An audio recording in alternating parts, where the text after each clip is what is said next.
Hey guys, what's up? Alex Scott here with Consordini.com. Thanks so much for tuning in to another one of our super cool studio gear reviews. Today I am in a bit of a different location and with a friend here, actually my father. This is Joe Scott, my dad in the flesh.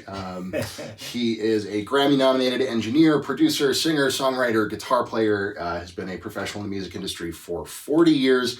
Taught me everything that I know. So if you guys have seen any of my other videos on the channel, anything I was talking about, I learned from this guy. So thanks, Dad. Well, that's very generous. Thank you. But we are here in my dad's studio because he has a lot of cool toys, much like I do. Apple doesn't fall far from the tree. So I just wanted to take a quick trip up here so that I could share some of his equipment with you guys, take a look at a few things that he has and uses in his workflow that I think are really, really cool. He obviously thinks are really cool. And I think the first thing that we're going to take a look at is the Pro Tools Avid dock, yeah? Yes. Yeah, so this is, if you guys have seen my video, it's one of our most popular videos about my Icon QCon Pro X, my kind of control surface. This is the same thing for you, right? Exactly. It's the brain of my studio. It's designed by Avid and specifically for Pro Tools. I believe you can use it with other DAWs as well, but I use it with Pro Tools 12 and along with a MacBook Pro. And that's really all I need to do what I do in the business. So, but I worked for years with a Yamaha O2R. I used to sit here in this space, but as you can see, this takes up a lot less room, and it's I just love it. Found it at NAMM a year or so ago, and just said, "Wow, this is exactly what I was looking for." Full Pro Tools control. Yeah, it's again, it's very similar to my Icon in that you've got transport control, jog to move around your session. It's totally configurable with how it will control Pro Tools. If you guys aren't familiar with what a control surface is, it's basically just like a glorified, typing keyboard or mouse. It just takes over direct control over the different features of your DAW. In this case, Pro Tools. So you've got, again, transport, jog wheel to move around. It's got one fader. My Icon the main unit has 8 faders plus 1 master. This one does just have 1. But the cool thing about this unit is that you've got the iPad here, which, that will give you a bunch of control as well over each of the individual channels, right? Right. Yeah. Exactly. So it's really it seems like a really, really slick solution and definitely in the same vein as the Icon. Yeah, and for years I've been using Pro Tools for maybe 12 years, and for years I did everything in the box, meaning I would mouse and click and drag and everything had to be done with a mouse, and which, as many of you probably know, can be very tedious and take a lot of time. Where with something like this, I still click a little bit, but maybe 20% of what I used to. Now everything, so much of what I do evolves around this, which is just awesome. Yeah. Again, if you guys have seen my Icon video, you'll hear I said a lot of the same things. Anyways, let's go ahead and we're going to move the camera over like we normally do, and we'll take a bit of a closer look, and we can go through some of the more specific features, show you guys what it does, and just how deep you can get with your Pro Tools integration with the Avid Pro Tools dock. So let's go ahead, move over, and take a peek. Okay, so here we have our Avid Pro Tools dock in all of its sleek, modern, gray and purple glory. What are some of your favorite features on this guy?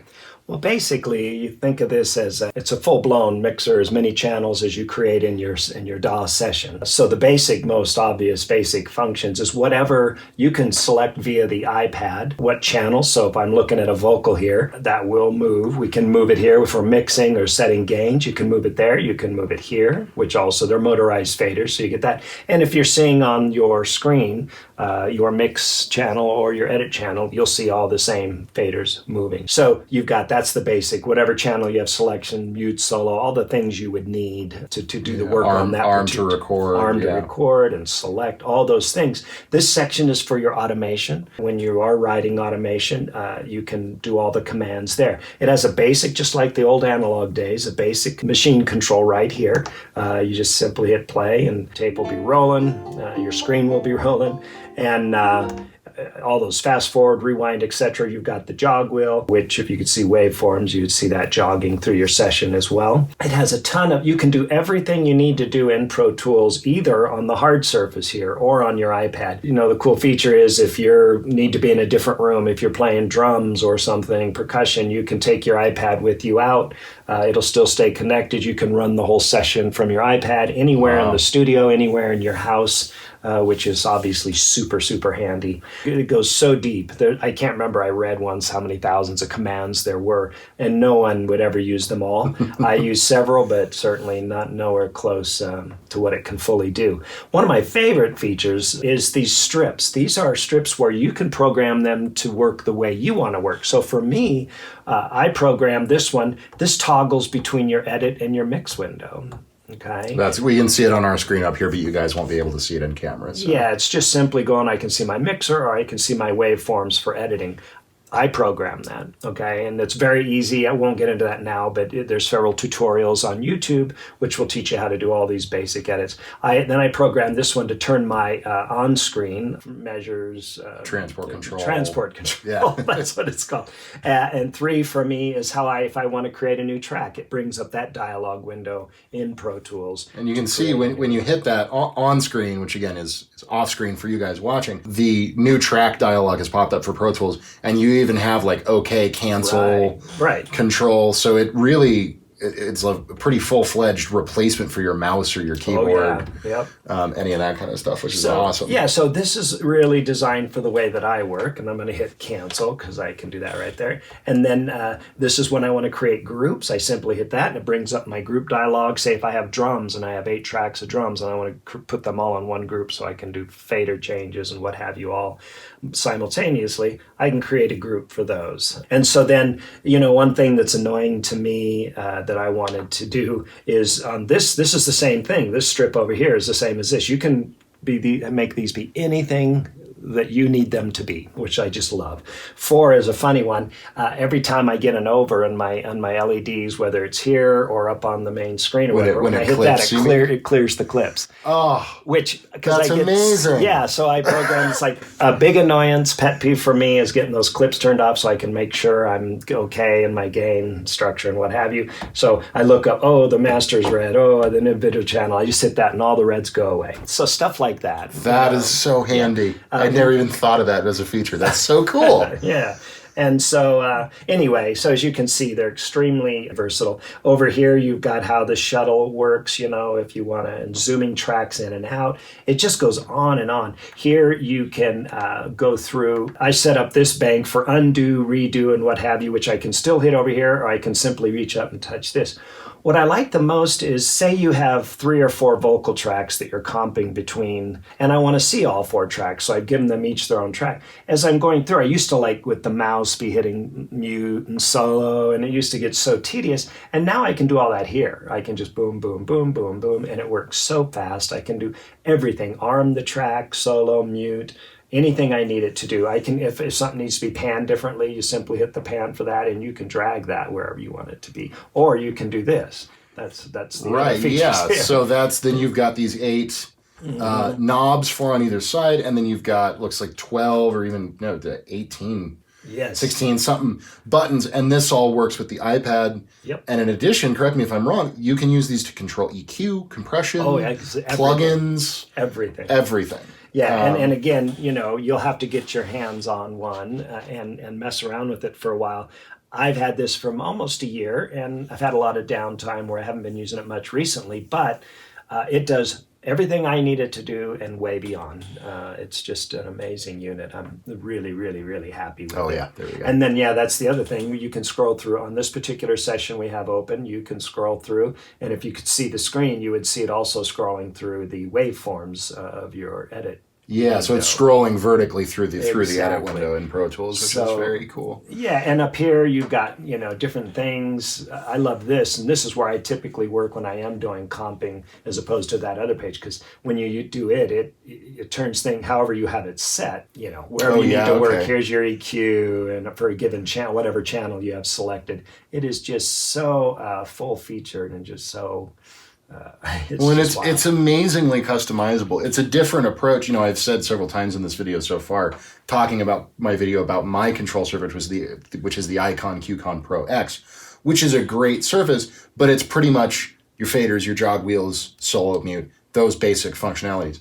This you can set up to go so much deeper and do exactly what you want it to do, which is just such a cool approach. Yeah, whatever you want your workflow to be. And I'm sure over the years it will it'll evolve with me. You know, I'll say, oh, gee, that's right. I always want to do this one thing.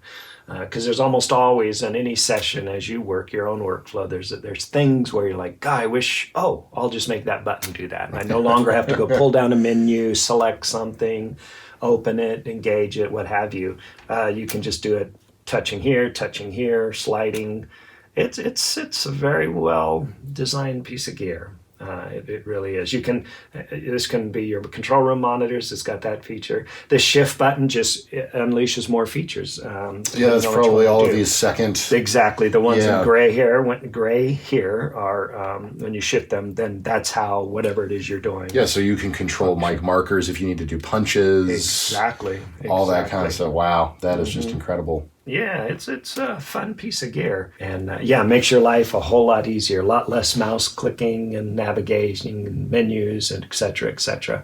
And I found, I'm not exactly the most brilliant tech guy in the world, but I found programming these user buttons quite easy once I figured out, That's again, good to hear. Watching tutorials on YouTube, it's all in there. It makes it really, really nice. Okay, guys, so there you go. The Avid Pro Tools dock. So powerful, so handy. It's so customizable, which I really, really love. You've got the touch strips, you've got all the different buttons, you've got the iPad integration that goes on, so you've got a full, huge touch screen with it. It's a really elegant solution, at least to me, and I think it's, it seems like it's made your workflow. Absolutely. And the fact that it's such a small footprint, you can use it in your home studio, in a little bedroom, in a closet, anywhere, or in the big studio. It doesn't matter. It definitely will do anything that Pro Tools can do. You can control it from right here. Indeed. Very, very cool unit. I think they retail for, what, $900,000? $1,000. Okay. Yeah. So, a bit of an investment. But, again, if you're serious producers, engineers like we are, and, either you're doing it full time or as a side career or something like that, and you again, like you were saying, like I said in the icon video, we got to click, we got to do all this tedious stuff. If you work enough that's a hindrance, if that's an impedance for you, this kind of a thing is invaluable. And if you're a Pro Tools user, I think this is probably the best solution on the market right now. And as far as an Avid product goes, $1,000 is actually pretty cheap. That is, actually. Yes, yeah. So, anyways, definitely a good buy. But what do you guys think about the Avid Pro Tools dock? I would love to hear what you guys think in the comments down below. If you've used one, if you've seen one, if you'd like to own one, whatever your experience has been, would love to hear from you guys. So definitely join the conversation down there. Again, my name is Alex Scott with Consordini.com. Thank you guys so much for checking out the video. I hope you enjoyed it. Thank you to my wonderful father for being here, letting us hang out in his stude. And we'll see you guys in the next video.